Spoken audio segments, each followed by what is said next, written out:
Howdy ho, folkies! I hope you're all well. I thought I'd take a moment to introduce you to HSP109, Policing in Diverse Contexts.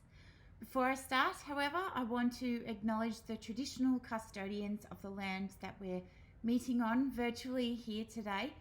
That's the Muhunina people for the folks that are in the Sandy Bay campus of UTAS in Tasmania.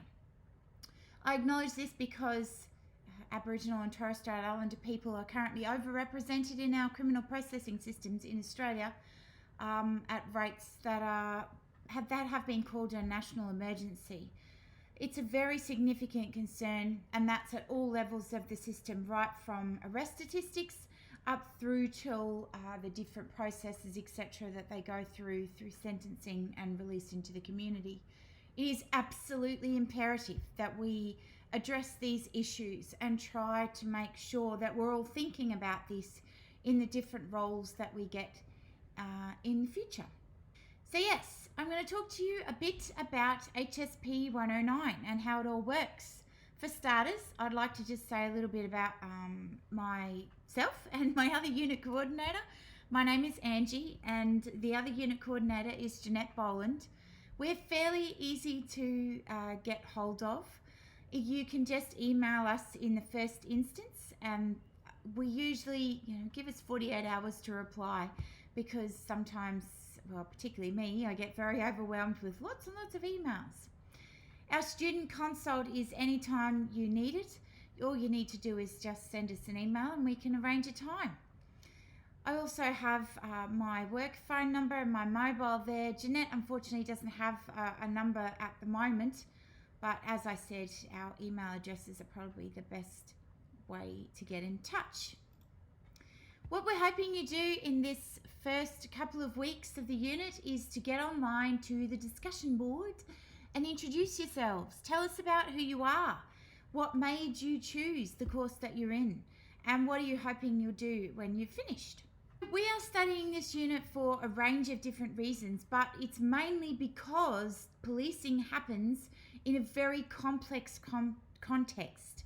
And those contexts always intersect with diversity. Unfortunately, this can be sometimes very unproductive, and other times it can be really productive and people can have good outcomes as a result.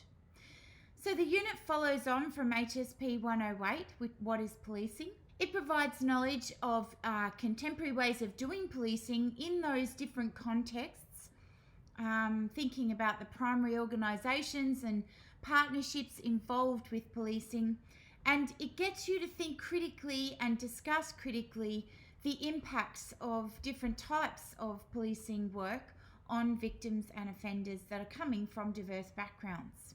The approach we take is pretty simple. It's all led by you.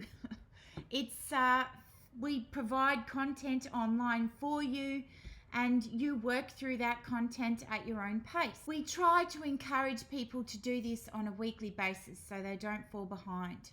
So we've got mini lectures that you can listen to online. You can then work through the online activities, including the readings, which are all embedded in those activities on the Milo site. You complete the online discussion each week, and then of course you do the assessments. And you just get in touch with us if you've got any questions. What are we doing over the semester? You can see the different topics in the PowerPoint that I've got here. Everyday policing for week 1. Then we're going to look at policing skills and problem solving. Then we're going to look at vulnerable people, the contexts of domestic violence, multiculturalism, cyberspace, crime prevention, terrorism, peacekeeping, and third-party and partnership policing. Then we have a break in week 11. Then we talk about attitudes towards the police, and then we talk about policing futures and what that will look like in different contexts. You've got a bunch of resources, and they are all on the Milo site for you. Keep an eye on the announcements, as how we keep in touch with you. The study schedule, of course, tells you what you need to do each week. We've got mini lecture slides up there as well, and the recordings that go together with them. We've got readings which are embedded, some online videos depending on what we're talking about, And we've got YouTube videos which talk about each assessment item. And we've got quite a lot of information which elaborates the different parts of the assessment item. So the marking rubric, there's structures up there for you.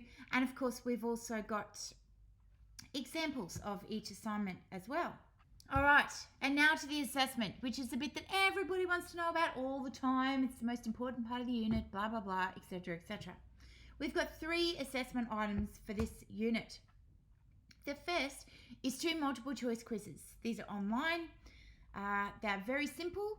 They each contain 20 questions and they are drawn from the key readings. All right, so as long as you do the readings, you'll be fine for these quizzes. Quiz 1 runs in week 7 and questions are drawn from readings in weeks 1 to 6. Quiz 2 runs in week 13 and questions are drawn from weeks 7 to 12. This is an open book quiz, which means you can have anything sitting there with you while you are doing it. The task is designed to help you assess your own progress in the unit, your understanding of key concepts, and they have a strict time limit of 60 minutes. And you only have 1 attempt, most importantly.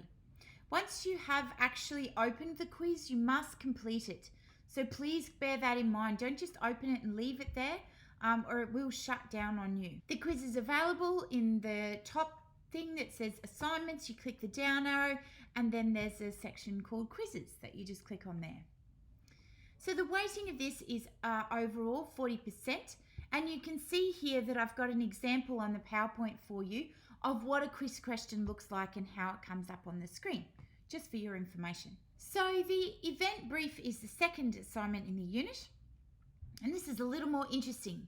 This is where you have to write a brief about a contemporary issue or event related to policing, and it needs to be analytical, succinct, and easy to understand. You need to imagine that you're a police officer and that you've been assigned to write this brief for a busy top-level bureaucrat in some part of the organisation or a politician or whatever. So they don't have much time. It needs to be short, sharp, and to the point, people. But you do need to show that it's got a good general knowledge. So you need to acquire that good general knowledge and then put it into the brief around the broader issues related to the particular event. Brief topics must be current. That is, they need to have occurred in the last 12 months. And of course, they need to be relevant to policing. So you can't just talk about how a barbecue got out of control or something like that and it was a fire. It actually needs to be a policing event. This is due in week 11. Its word count is 1,500 words maximum, and that's excluding the reference list. And it's weighted at 40%. The final assessment is fairly straightforward. This is an online discussion forum, and you just need to participate in this discussion forum every week. You don't contribute any more than 200 words though, because you will be exploiting yourself. Watch the video online and I talk more about that. You just basically need to monitor, read, research topics, post no more than 200 words, and you'll be sorted. This is weighted at 20%. The due date is weekly, but we have a final set due date of basically Sunday, week 13, if you want to get it marked. But I would recommend that you just do a little bit each week. It takes 10 minutes tops to do this type of task. We will provide you with weekly feedback as we go through the semester, so you know what you're doing well and what needs improvement. Basically just focusing on your writing. As long as you're not talking about, you know, how you went to a nightclub on the weekend and how you had a good time, you'll probably get a good mark for this one. So it's pretty well fine. That's it. I hope that helps. If you've got any questions at all about the unit or the assessment, please don't hesitate to get in touch with us at any time. But for now, I'll say see you later.